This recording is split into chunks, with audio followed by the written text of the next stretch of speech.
Hello out there in internet land, and thank you for joining us for this episode of the Marketing Guides for Small Business podcast. My name is Ian, and I'm joined by Jen, Ken, and Paul, and together we are your marketing guides for today.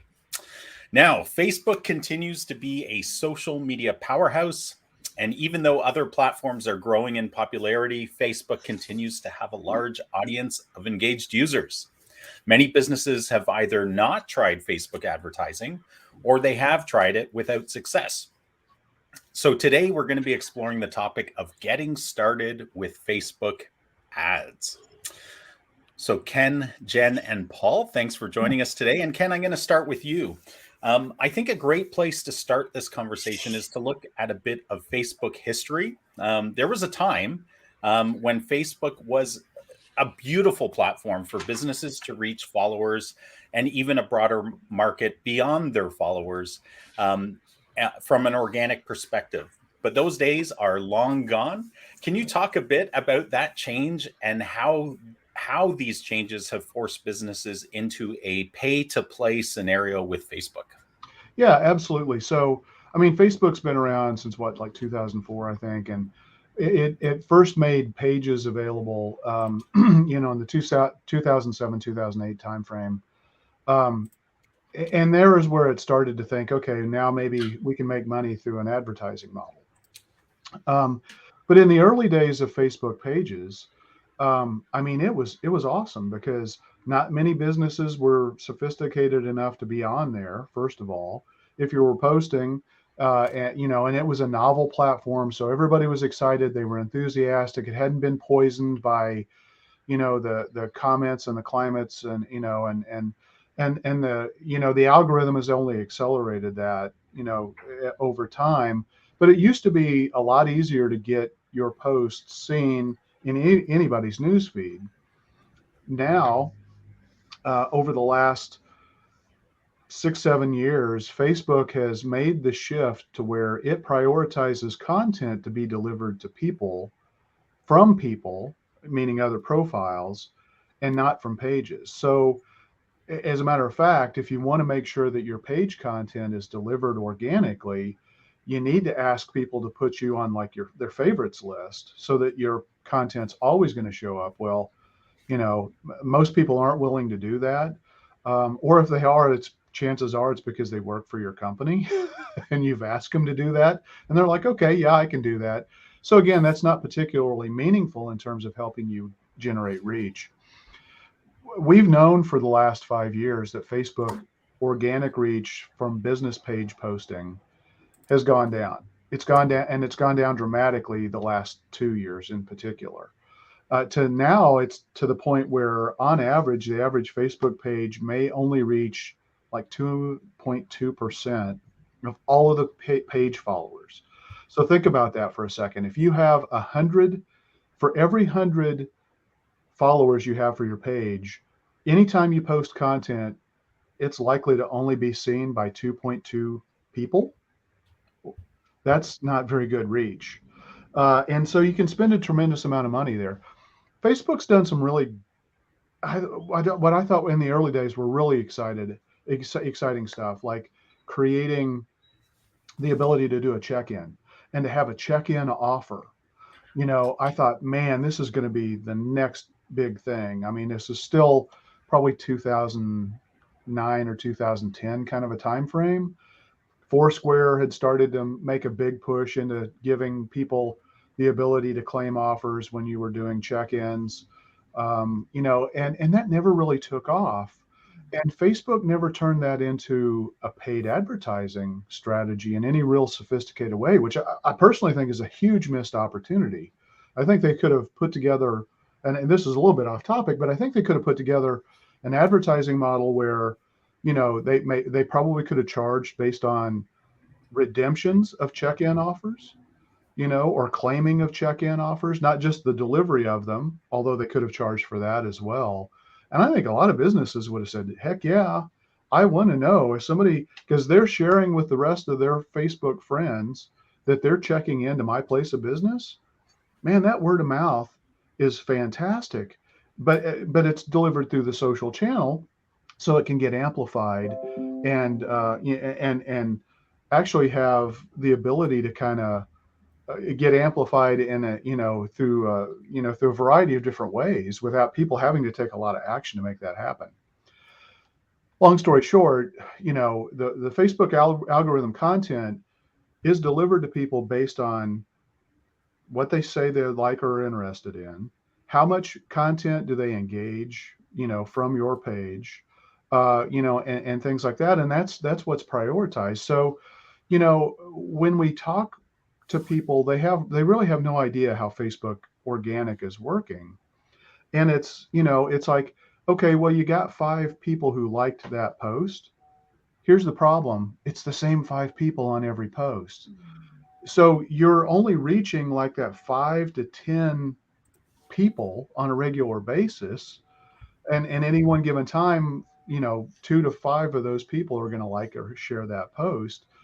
But it's really not getting out to the rest of your followers, let alone all of the rest of the Facebook community. So how do you overcome that? Well, a couple of things. One is you can work on an organic strategy, and it can help. And an organic Facebook posting is still critical. It's a place where people go look and see if a business is still in business and active and viable. So daily posting is probably still a really good idea for most businesses, maybe even twice daily posting. It also, a lot of people think that it actually trains the Facebook algorithm, in a favorable way for your business because you're actively posting. Even if you're not getting a lot of engagement, at least it sees that you're actively using the platform on a regular basis. The type of content that you post can have a huge impact. I mean, not all pieces of content, not all posts are equal. Videos, the top performer, carousels or image-based posts typically perform really well as well. Text-based posts or even sharing a link. Like if you want to share a link to a YouTube video, and you share that as a link to the YouTube video, and it's not a Facebook video that you upload and put on your Facebook page, you're talking about Facebook video directly is going to be probably 12, maybe 15% of the people who, on average, across all brands and pages and whatnot, to reach the people who follow your page.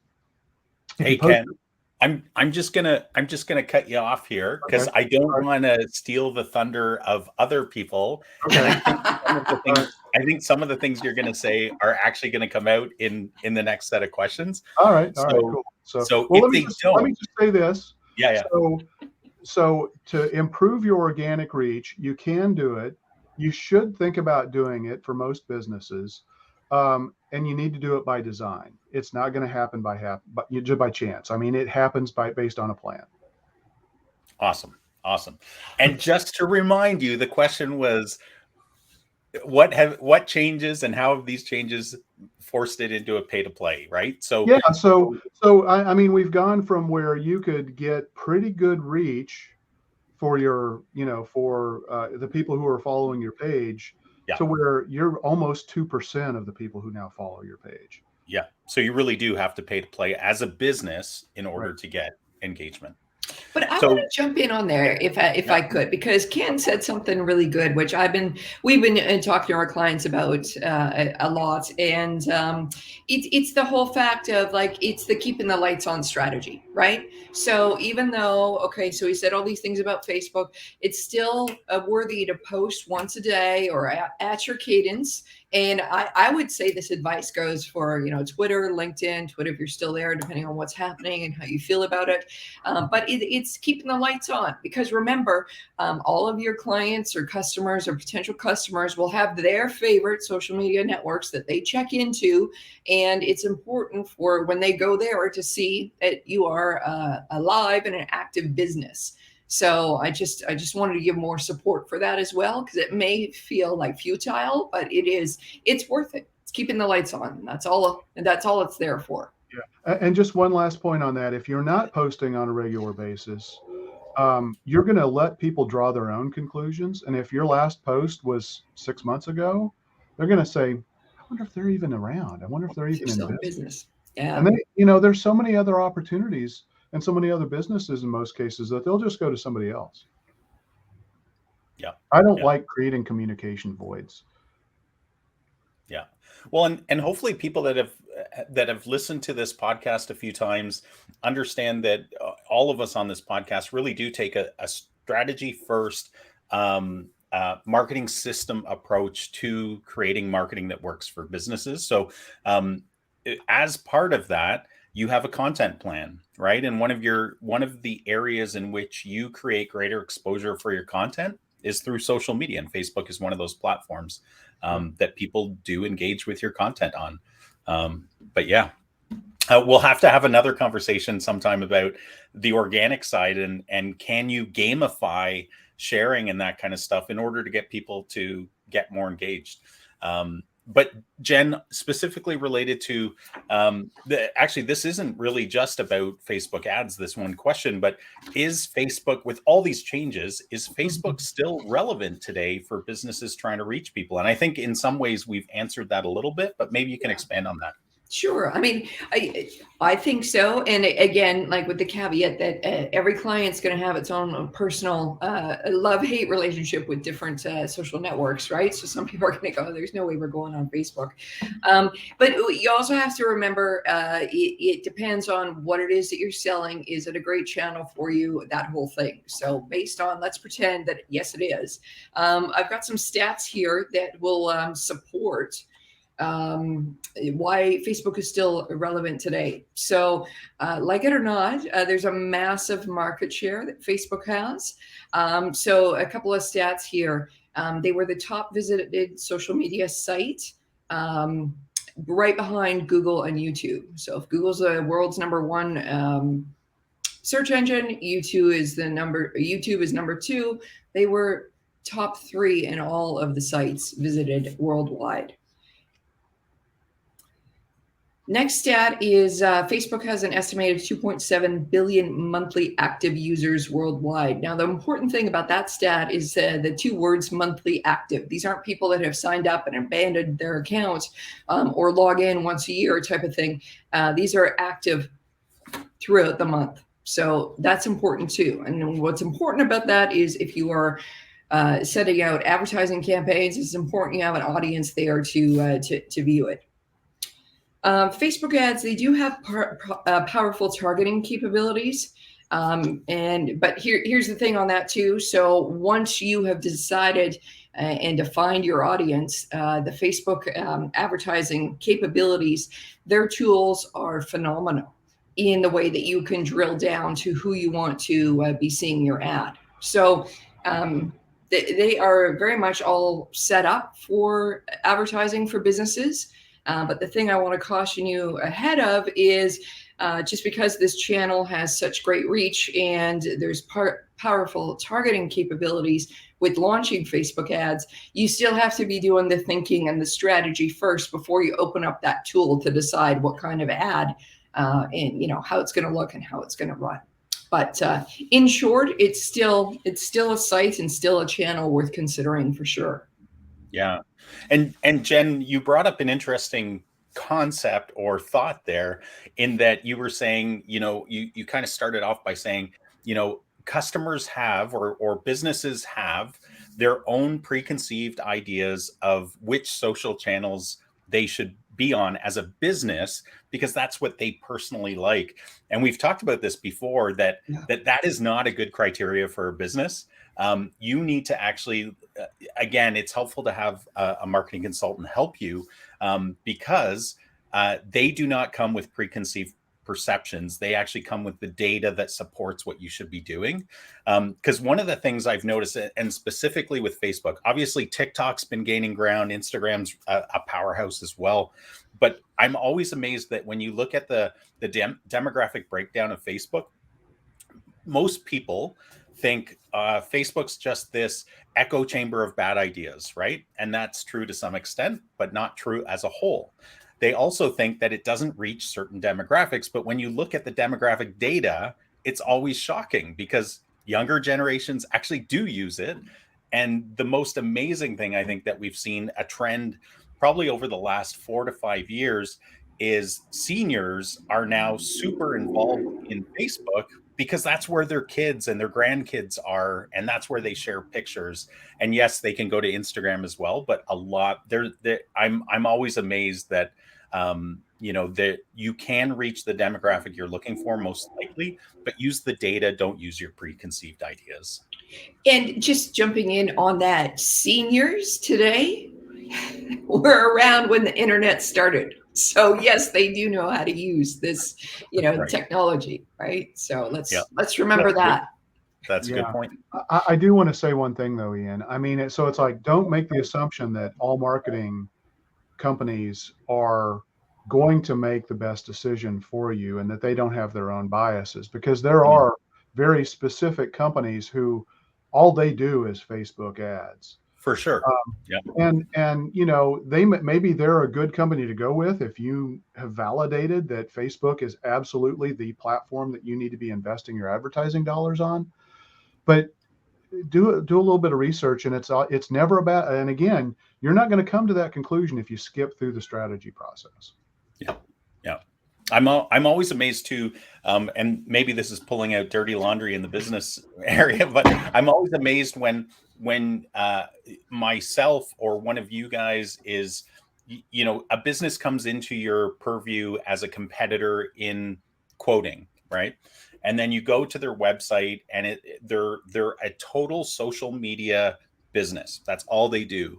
Right. But a lot of them will use verbiage that talks about creating an overarching strategy for your marketing and all of these types of terms, and being conversion focused and branding and all that.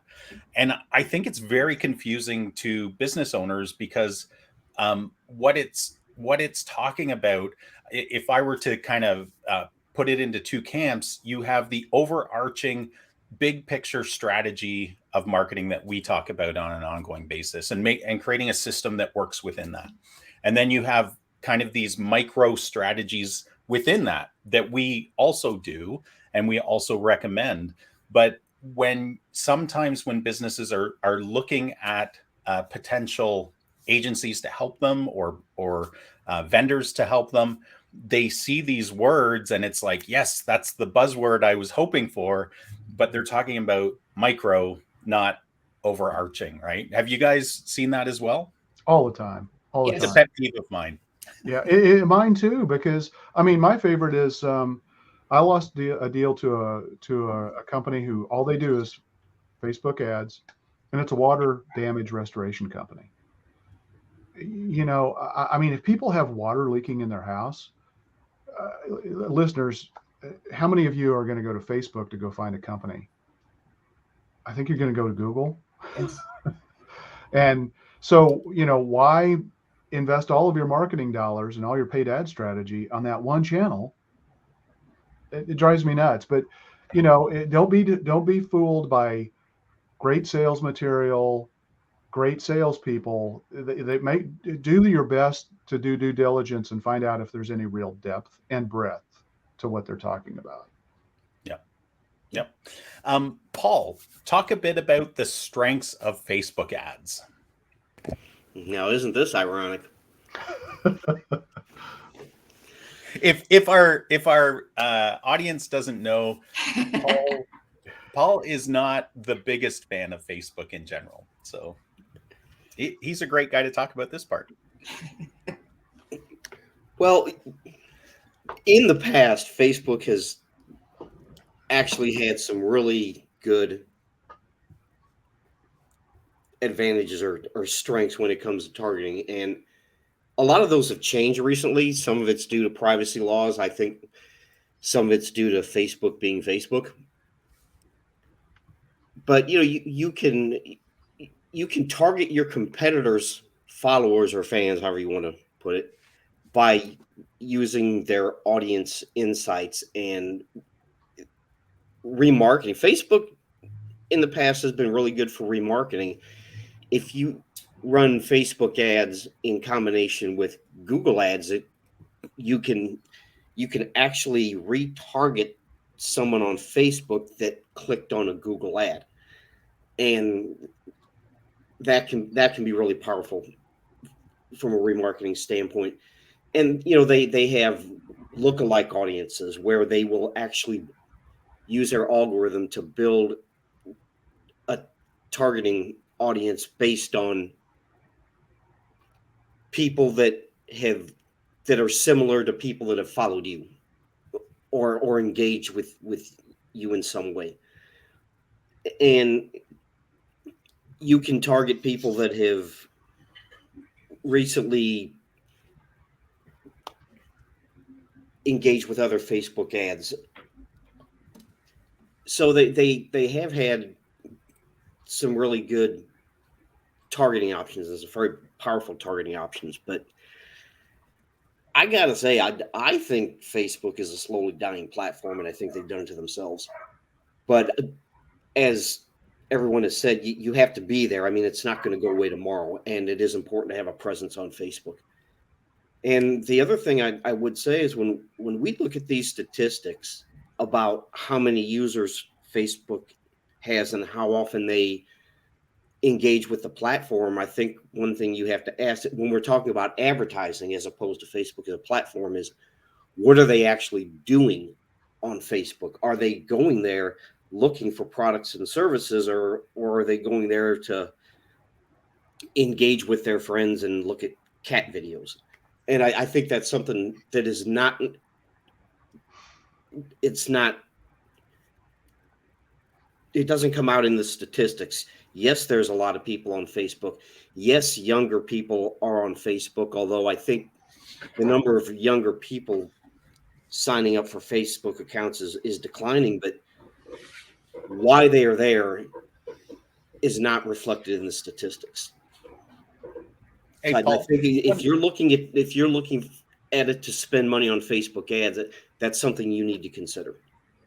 yeah, and I think that's a really good point that you just raised, because I'm not actually supporting it in the way you think I'm supporting what you just said, but it's because I don't think we've talked about this on other podcasts, but you raised the key difference between a search-based advertising platform like Google, where somebody is actually pre-qualifying themselves. It's intent oriented, right?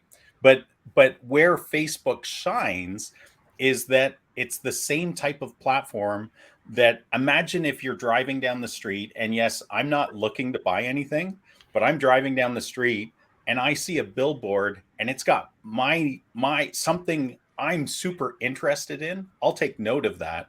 And that's why Facebook advertising works, because of what you just said, that the targeting is not as good as it was, but it's still one of the best audience targeting platforms from an interest side that you can get. Like, there's ways you can target audiences in Facebook that you can't target in Google at all.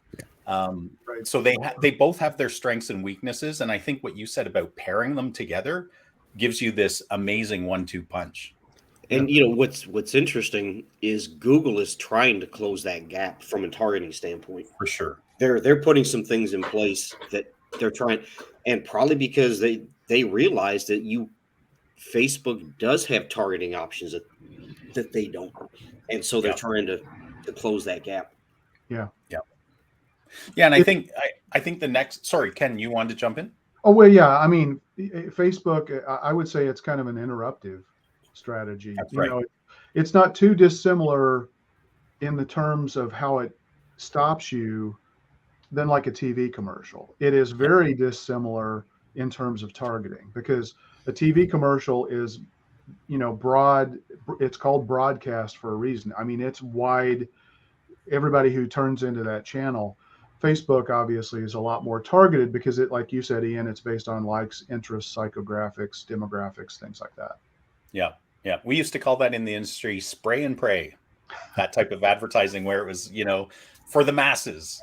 Obviously it's based on focus groups and intelligent, theses about what's going to work. But yeah, ultimately you're guessing, and then you respond to what's happened.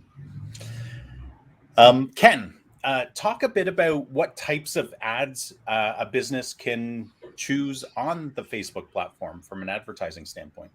Yeah. So first thing we haven't talked about this before, and stop me if I'm going to step on somebody's toes, but It really comes down to the nature of your business. Jen mentioned, what products do you sell, and the nature of your business. You know, typically, and this is not always the case, but typically, a business to business may not have as strong alignment as a business to consumer type business. Lifestyle businesses tend to do really well. If you're anything dealing with health, beauty, travel, fitness, historically Facebook ads and can have been and continue to be really strong performers. Um, and for since this is for small businesses, we have to be realistic here too. Part of everything that's rolled into these ad statistics comes from these giant brands who have billions of dollars to spend on these platforms. They already have massive brand recognition. So yeah, their investment and their performance on these platforms is probably going to be pretty good. So, and I think that skews the statistics for a lot of the small businesses that are out there. So take some of these statistics with a grain of salt and realize, if anything, they're probably inflated quite a bit in terms of the value of the performance. Now, having said that, are you saying that a platform would inflate their statistics just to get you to buy into it? That sounds horrible. I don't think it's necessarily the platform. I think it's all of the researchers who talk about the use of the platform. Right. They never talk about the fact that a company like Coca-Cola or Nike is going to spend billions of dollars on ads on, social media platforms. And, yeah, that's a massive spend. And when you look at all of the corporations that, large corporations that are doing that, and then all the small businesses that are doing that, of course it skews the numbers. Can I just comment on something you said? Yeah. I actually disagree with you. Here's the controversy in our podcast, everybody. I actually disagree with you about the B2C versus B2B part, because I've dug into that. I haven't looked at it in the last year, but it's something I've continuously looked into related to any social media platforms, because I came out of the B2B world, the corporate B2B world. And there was always this we talked about preconceived perceptions, right? Or biases. There was always this philosophy that Facebook, Instagram, any of the social platforms, except for LinkedIn, was for B2C, that business people do not make business decisions on those platforms. But there's lots of stats out there that disprove that. Right. But the craziest part about that philosophy is that we're business to business people. Do we go on those social platforms? Yes. Do we spend time on them? Yes. Do we make decisions while we're on those? Yes. Do we click on ads? Yeah. Like it's a people to people business. It doesn't even matter, and there's lots of stats out there about social media use while in business, like at your place of business. So even the idea of, well, they don't go to Facebook during their workday, that's not true either. Well, it can be, because a lot of corporations are going to shut down access to Facebook. A lot have opened it up, though, because they want to appease to the younger generations that are social drivers, right? Yeah. I saw that at the last corporation I worked in. They gave free access to everything because they wanted to attract the younger generation. Yeah. The reason that I say I think it performs, and again, this is a gross generalization. You're absolutely right. If you're a coach and you're trying to sell your business growth strategies to marketing consultants, hell yeah, the marketing consultants are going to click on those ads and going to buy a bunch of stuff from you. So sure, and that's very much B2B. But here's where I think it gets a little bit more difficult, and that is that the targeting I don't think Facebook's data is as good when you're trying to target other business owners to deliver your ads across the board. I mean, in some niches, absolutely. Yeah. But, whereas consumers, I think you've got more refinement in your targeting potentially. And maybe the value of the sale makes that a wash. I don't know. But anyway, I just think it's something that everybody ought to think about. And I think, overall, I think you really need to look and compare all of the advertising platforms like we talked about earlier. Think about it from a strategy perspective. Where should you be investing your money, and how can you we've talked about this as well, omni-channel, doing Google ads and Facebook ads in conjunction with one another can be massive amplification. Go where your audience is, right? Yeah. Yeah. So let's get back to the type of ads that you can run on Facebook. So, sorry. This is a topic that kind of agitates me a little bit. But you can do like single image based ads. We've all seen those. Those typically have some kind of a call to action button. I hope it's not learn more, because that's usually not a great call to action. Like buy now or schedule now is much better if that's appropriate. But the call to action wording on that button should be appropriate. So sometimes learn more is as good as it's going to get for you. Video ads, I kind of like the video ads because you get some really cool information. You can see how far somebody watched into a video. You can use that for remarketing. If somebody watched a video half the way through, you can put them to get a second ad delivered on that based on a criteria that, hey, I know they watched this video half the way through. That can imply deeper interest. So you can run an ad to help move them through the sales process or the buyer's journey that way. So video ads, I think, are really cool. They typically get a lot more engagement too, almost 60%, whereas image-based ads are, right around 30% typically. Carousel style ads, which are really a slideshow, I think these can be really cool. And I personally really like these because they also drive you nuts too, because you always wonder how much of this is clickbait. But a carousel ad done well will get you to scroll through a story, and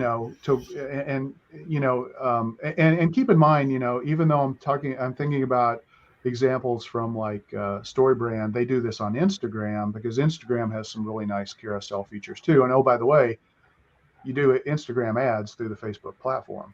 But you can tell a story. So it's like even if you're B2B or you're a painting contractor, you can have the top 7 colors that people are painting their houses in 2023, and you could have a carousel, and each one of those could be a new color, and you get them to click through.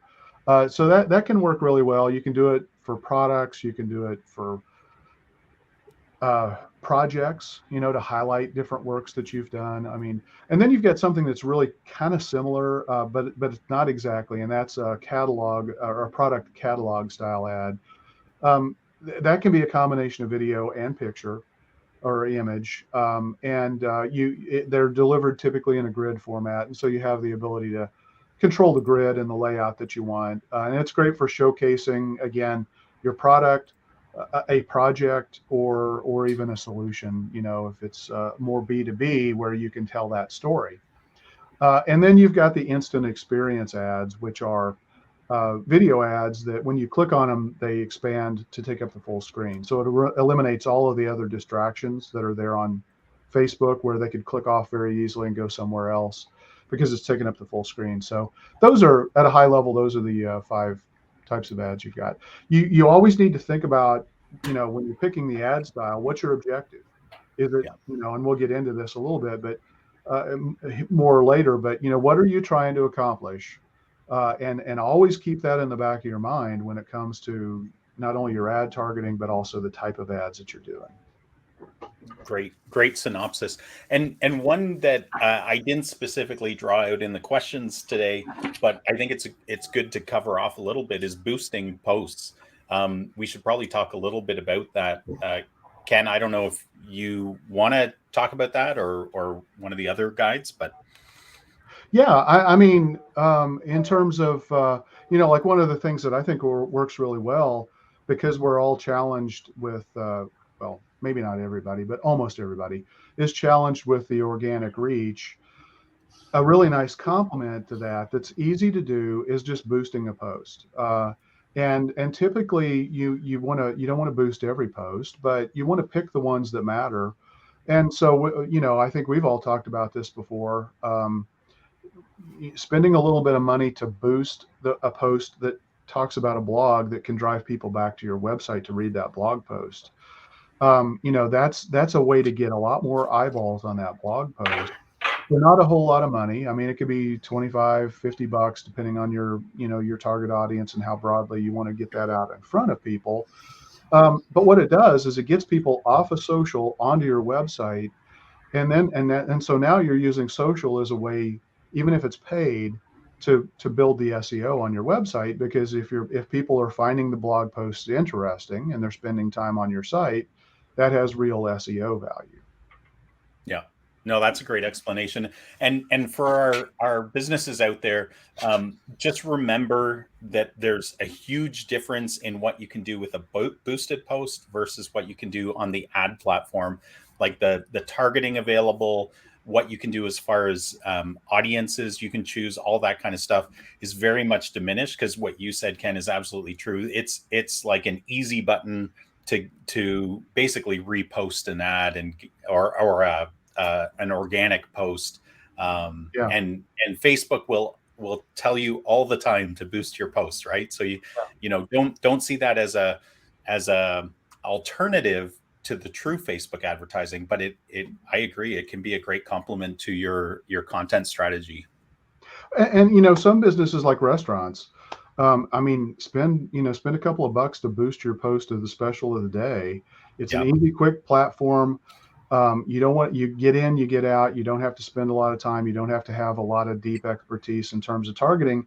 You just want to set a radius. Anybody that's within a 3-mile radius or whatever, let them know I've got this special of the day going on. Boom. That's a perfect use case, I think, for that. Yeah. Great point. Jen, what are some tips for getting the most out of Facebook advertising? I've got a whole list of tips here. So, and Ken did go over some of them, but hopefully I have some on the list that are a little bit different, and jump in if there's anything that you would like to add to this list. So some tips for getting the most out of Facebook advertising. And this has to do more with, as I go here, a little bit on the list side and a little bit on the creative side. But for sure, as I start to give you a list of these ideas, just don't think that you can set it and forget it. I guess that is the one thing you can't do with this. So a couple of tips here. So number one, combine Facebook ads with content marketing. So still keep up your blogs and your articles and that kind of thing as you're linking them to Facebook advertising. So just like Ken talked about, boosting a post, boosting a blog post, that kind of thing, that's what that means. So don't stop your content marketing in favor of your advertising. Combine them both, and you can get a lot more runway out of both of them. Number two, you guys are going to love this. Use giveaways and contests. Now, this is not a personal recommendation, since I am not a person that enters contests, and I just want to win and never do. So, anyways, so that's what's kind of funny about this. So this is a list of other folks and other target markets are very, very motivated by giveaways and contests. If those types of people, and if that falls within your target group, absolutely use those.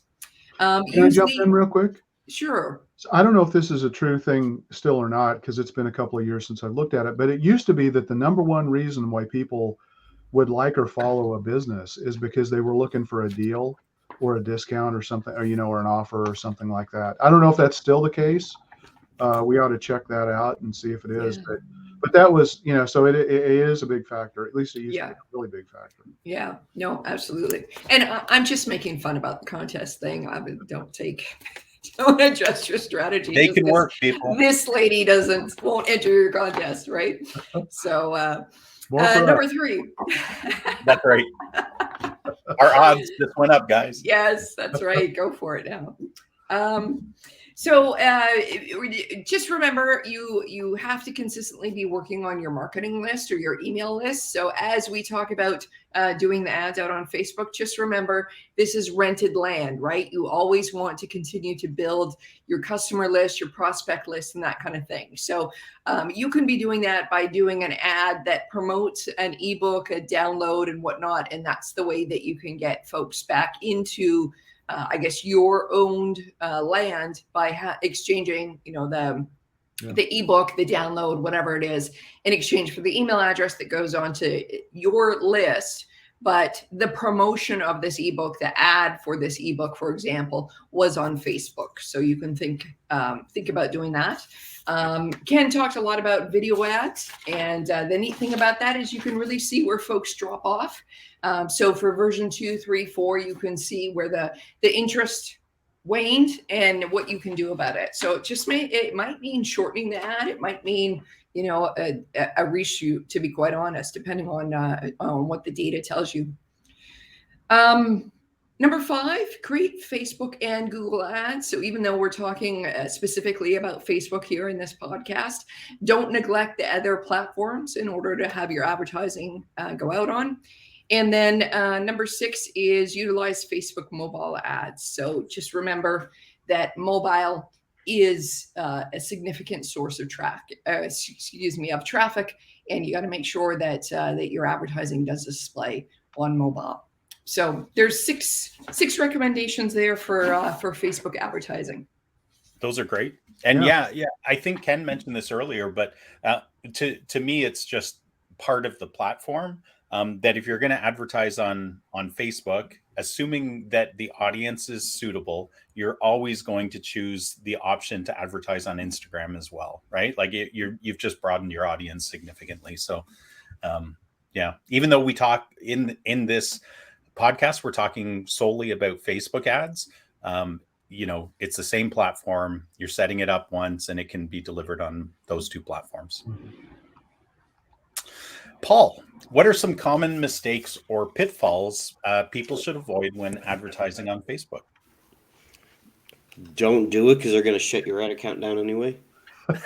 Actually, hold on.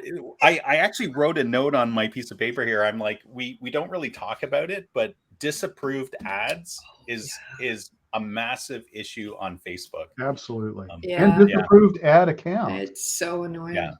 But I guess it was about a year ago where I don't know if it's a glitch in their algorithm, but they just shut down massive amounts of ad accounts, and there was no recourse for it whatsoever. But that being said, it kind of, no matter where you're advertising, is not having an objective. You know, what are you trying to achieve? Yeah.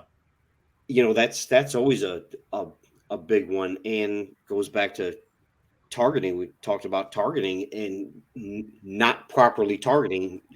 These pretty much apply to any platform, no matter where you're advertising. But if you're targeting the wrong audience, your results are going to be bad. So, make sure your targeting is correct, and using the wrong ad type. Photos and videos. If you're advertising on Facebook, it has to be. I think it really needs to be video, because Facebook is a visual platform. It is not a text-oriented platform. So you really need to be using video ads. And back to something that Jen said, set it and forget it. You can't do that. They call it abandoning your ads, but I think those are some of the more common ones. I mean, there's probably others, but to kind of piggyback off of that, Paul, the ad platforms are going to reward you if you go in and continue to optimize and try to improve the performance of the ads, because they want to deliver. The way they make money and stay in business as an advertising platform is to try to deliver the best results they can for a business. And so they have some incentive to try and incentivize you and reward you to continually optimize and improve the experience for everybody, for yourself as the advertiser, for the platform, and also for the people who are receiving the ads and that are being delivered. They want those to be as contextually relevant and viable as possible. Yeah, and one thing that I will say that's probably unique to social media ads in general, not just Facebook, is using it only, advertising there only as part of your your sales funnel, because a lot of times it's about brand awareness. Like, Facebook, YouTube, people, Ken said earlier, it's disruptive advertising, and it is, and it's not intent oriented. So a lot of times when you're on advertising on social media platforms, it's about brand awareness as much as anything. And I think that's something to keep in mind. Good points. We didn't really, when we were talking about the different types of ads, there was a few we didn't cover, but one that I think I'd like to draw out specifically related to a pitfall is lead ads. Lead ads. So for our audience, almost every advertising platform out there, Google, Facebook, you name it, they're trying to they would prefer that you as an advertiser not send traffic away from their platform. Right. As an advertiser, as we talked about earlier, we want to send people away to the platform, to our own platform, our website, where we can own the conversation and own the relationship by getting a form fill. One of the kind of meeting of the minds or whatever. An in-between option is a Facebook lead ad, where you actually have a form connected to on the Facebook platform connected to that ad. And so part of the pluses to that is that you usually get a better response rate for people filling in the form because it's right there. Part of the cons is that it's not always easy to connect the data from the form to the platforms like your CRM or whatever you're working on. Facebook's made some moves to help with that. But unless you're, Ken, you and I and Paul use a platform that has a direct connection to the lead ads, which is really nice for the CRM. But for many people, like basically, it won't even ping you that somebody's filled in your form. You have to go self-serve and like set a reminder every day to go in and check. And somebody responded. Maybe I should get back to them, right? Like it's a flawed system in my view. But yeah, that's a great point. In many of our podcasts, we talk about the marketing hourglass as a framework to understand how buyers are on a journey. How they need to know your business, to like your business, to try your business, to buy from your business, and then repeat that purchase behavior and then refer to the business. I thought it would be interesting just to talk a little bit about that. So Ken, can you share how a business could leverage Facebook ads for the first three stages, the know, like, and trust? Yeah, so I think when you were talking about the lead ads, I think that teed up part of this really well. And Jen mentioned this as well, which is an absolutely brilliant insight. And I hope everybody listens to this. Wow. And that is, you don't want to build your business on rented land. And a Facebook lead ad is a great way to get contact information so that you have a list that you can continue to market to and nurture, to either get them to ultimately buy or to get them to buy from you again if the initial lead ad was to make a purchase, or very closely associated with that. So the lead ads are a great strategy for a list builder. It also can develop some trust, because if you're delivering like an ebook, they're going to read your thoughts in this ebook, and that's going to say, okay, this company kind of gets this. Maybe I need to check them out a little bit more. And so that it's a light trust where they're kind of building that relationship a little bit deeper with you. Paul talked about brand awareness. Facebook ads are really good at the brand awareness level. One of the things that we always see, not always, but way too many times, is that our clients genuinely just lack the traffic that they need to their website to get the results that they really want. And so, you need to look and initially, until you can get the search engine optimization monster really working for you, you need to buy traffic. And so Facebook ads, it can be a really cheap and a really effective way to buy traffic to get people to your website. Then once they're to your website, now you start to build an audience, and now you can remarket to them. so that you can, again, stay top of mind as they're going through their buyer's journey. And that's, it's all stages, Ian, as you talked about, but you can use the power and the targeting of Facebook ads to really build your awareness and your audience so that you can take advantage of that through the later parts of the sales cycle. When it comes to trust, I mean, one of the things that you can do in terms of running an ad is show a testimonial, whether it could be a video or it could be just a picture of a statement that somebody said about your business, and you can turn that into an ad, and that's going to help facilitate trust. So, and then as you post content and they like the ads, I mean, the more engagement you get, that's going to kind of hit the, kind of the like aspect. So this is where I think, every business could potentially really benefit from Facebook ads at the know, like, and trust level.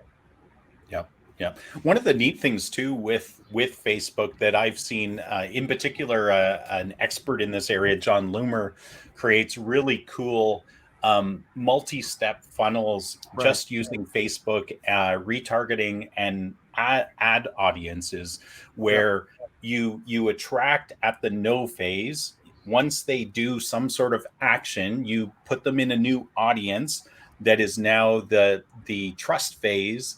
Right. And then if they act, you then move them into a new audience that's for the try phase. And you can even move them into they're ready to buy. Right. And so obviously it's a funnel. It keeps getting smaller and smaller over time, the number of people in there. But that's a really cool, obviously you can create these monster multi-funnel approaches. And it has to make financial sense to you to do this. But for some businesses, especially where there's a longer buy cycle, some of these multi-step funnels where you're moving people through that hourglass and you're creating smart audiences each step of the way, that's a really cool way to really connect with them where they're at in their buying decision. That's a great point. And, I mean, yeah, it takes some money and some investment to make that happen. But if you do it right, a lot of those elements are evergreen. I mean, the content needs to change and be refreshed. You need to tweak audiences, do this and do that. But the structure of what you've built can largely be reused from one campaign to the next. Yeah. Awesome. And Jen, how about at the buy phase? How can you use Facebook ads at the buy phase? Well, you can use Facebook ads at the buy phase, depending on what you're selling. You can have people buy right there. But before you even think about doing that, I would actually, as a consumer, go and try and purchase some things off social media and see what the feeling is like for yourself, so you understand what the journey is like for the buyer.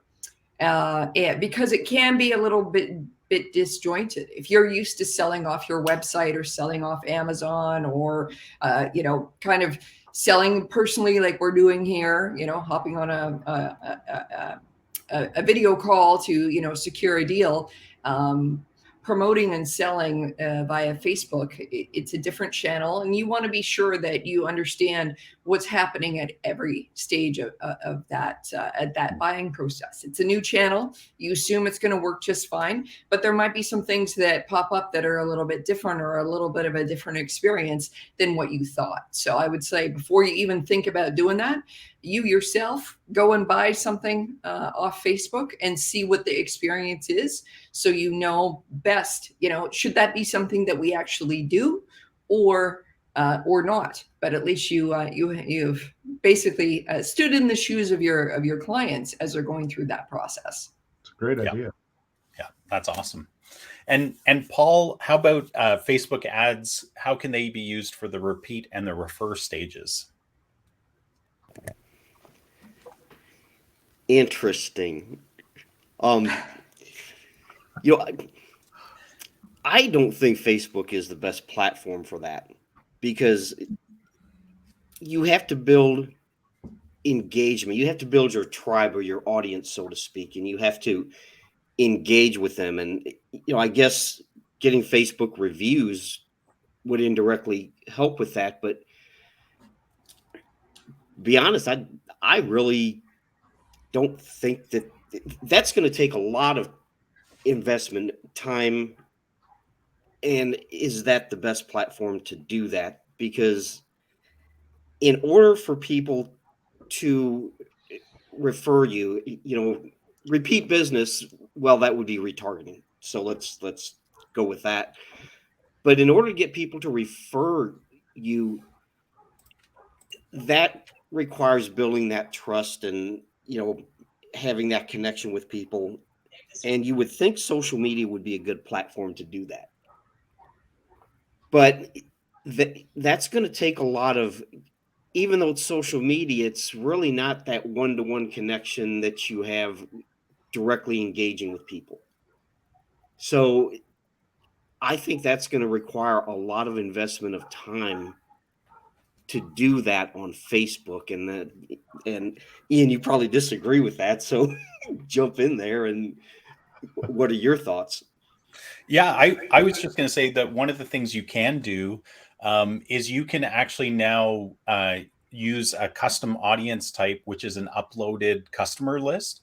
And I think that's a fantastic way to upsell, cross-sell. Like if you're a dentist, you can promote your teeth whitening with people that are already your patients, or you can promote dental implants with people who are already your patients. So I think there are opportunities to do that in a highly targeted way that aren't really onerous to do, because there are opportunities there. Yeah, I do. From the repeat stage, yes, absolutely. Yeah. Refer is tough. My challenge comes in the refer part of it. Right. Using Facebook is to get people to refer you on Facebook. Well, especially through an ad strategy. Yeah. I mean, organically, yeah. I mean, there are networks out there, local buying groups and local networking groups that you can jump in and they actively try to refer each other, but that's organic. That's not a paid ad strategy. So I think in terms of the refer, I agree. I think it's challenging. And Ian, I absolutely agree with you. Upload your list, use Facebook to build your list, own your list, keep it active and valuable by sending regular emails and or text messages, as we've talked about before, because it's a natural cleansing of the list and it keeps people engaged. But then take your list, upload it, and you can use that uploaded list specifically as the targeting criteria to deliver an ad to, and people, you've already removed the barrier. They already know, like, and trust you because they've been a customer. So it removes a lot of friction to get them to buy from you again. So for the repeat stage, I think Facebook has potentially a pretty strong play. I will just, tell you, consider the cost of running a Facebook ad to do that versus continuing to leverage your email list or I think even better, a text message marketing list if it's appropriate. Yeah. Or do both.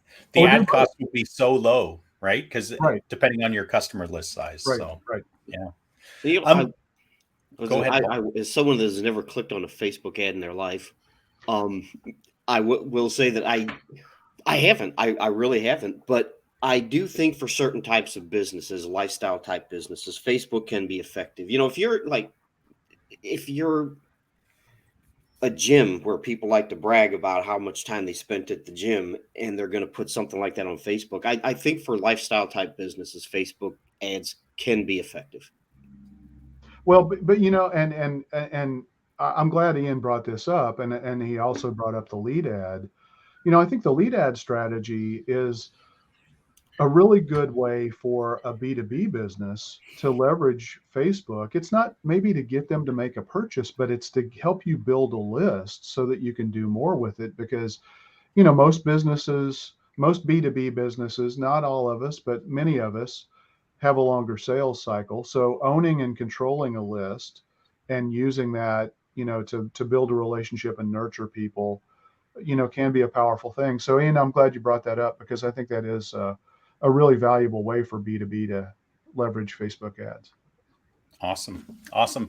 Any final thoughts, guys? I know we're right down to the line of time, but any final thoughts on Facebook ads? Oh, I have one that occurred to me.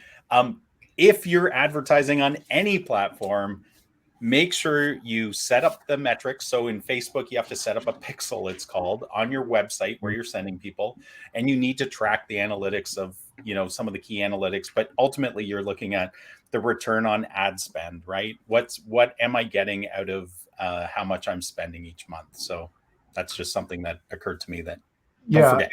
And having said that, don't realize that it's going to be 100% accurate, because we've talked about this concept with Google Ads where it's an assisted conversion. It's a way to get people who are wanting to buy from you, but maybe not quite yet, get them onto your website that first time. Mm-hmm. And so it may not register that the Facebook ad is what actually ultimately got to the client to the point where they knew who you were, went to your website, and ultimately made a purchase. Good point. Yeah. Anybody else? I think I said enough.